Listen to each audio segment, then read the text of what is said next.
اس کے کفن پر سینے کے مقام پر اس کا نام لکھا ہوا تھا۔ ان ممیوں کو ماہرین اپنے ساتھ قاہرہ لے گئے، جہاں اس کا تفصیل سے جائزہ لیا گیا تو فرعون والی ممی پر جمی ہوئی نمکیات کی تہ سے اس بات کی تصدیق ہو گئی کہ یہ وہی فرعون ہے جسے پانی میں غرق کر کے نشان عبرت بنانے کا وعدہ کیا تھا۔ پوری دنیا میں کھلبلی مچ گئی۔ اس کی تصدیق کے لیے پوری دنیا کے آثار قدیمہ کے ماہر اور سائنسدان مصر کی طرف چل پڑے۔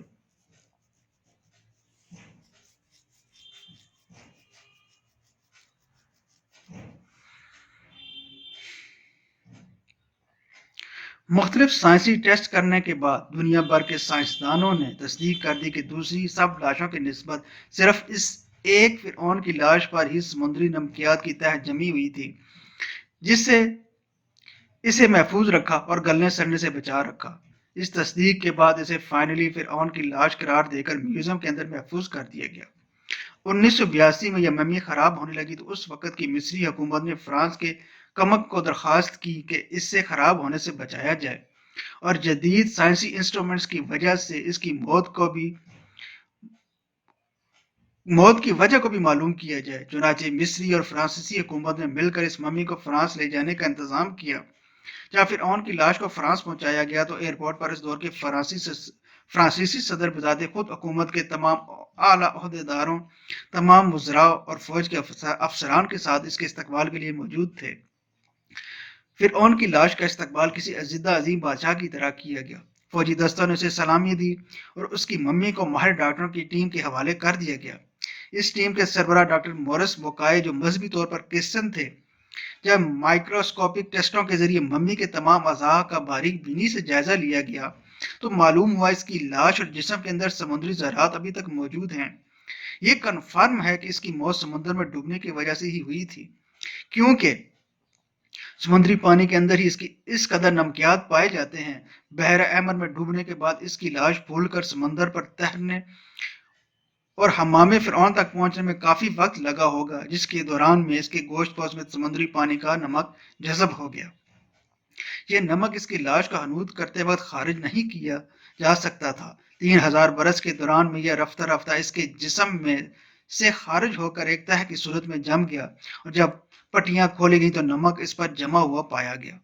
مگر ایک بادشاہ کی موت پانی میں ڈوبنے کی وجہ سے ہو، یہ سوچنا انتہائی حیرت انگیز سوال ہے، کیونکہ ایسے عظیم بادشاہ اپنے ساتھ نرم بستروں پر خوبصورت لباسوں میں سونے چاندی ہیرے موتیوں کے ساتھ جڑے اعزاز کے ساتھ دفن کیے جاتے تھے، اور یوں مرنے کے بعد دفنانے تک اس کی شان و شوکت اسی طرح قائم رہتی جیسے زندہ بادشاہ کی۔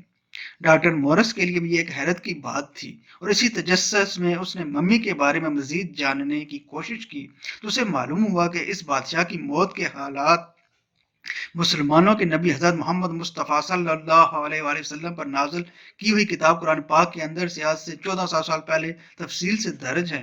اسے پتا تھا کہ جہاں سے یہ لاش ملی ہے وہ ایک اسلامی ملک ہے، چنانچہ تجسس کے ہاتھوں مجبور ہو کر وہ مصر پہنچا۔ ایک سائنسدان تھا، اسی لیے اس نے مصر کے ایک سائنسدان سے ملاقات کی، جس نے اسے قرآن پاک کھول کر سورہ یونس کی آیت 90 تا 92 کا ترجمہ لفظ پر لفظ سنایا، جس میں فرعون کی خدائی کا دعویٰ، اس کا پانی میں ڈوب کر مرنا اور پھر پانی سے نکال کر اس کی لاش کو محفوظ کرنے کا وعدہ اللہ تعالیٰ نے واضح طور پر کیا ہوا تھا۔ ان قرآنی آیات کا اشارہ بالکل واضح تھا اور صرف ایک جانب تھا کہ تجھے میں مرنے کے بعد آنے والوں کی محفوظ کر کے عبرت کا نشان بنا دوں گا۔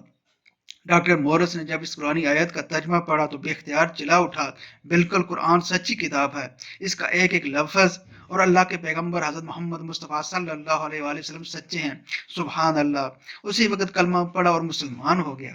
قدیم مصر کے اس فرعون کو عام طور پر ایک طلسماتی بادشاہ کے روپ میں پیش کیا جاتا، جو بڑے رعب و جلال والا تھا اور مضبوط جسم کا مالک تھا۔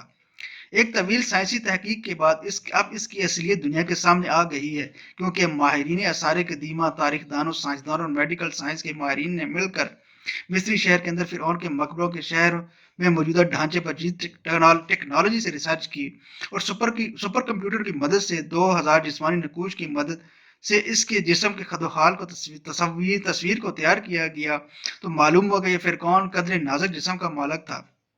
اس کا بایاں پاؤں ٹیڑھا تھا اور بیماری اور کمزوری کی وجہ سے وہ چھڑی کے سہارے چلتا تھا۔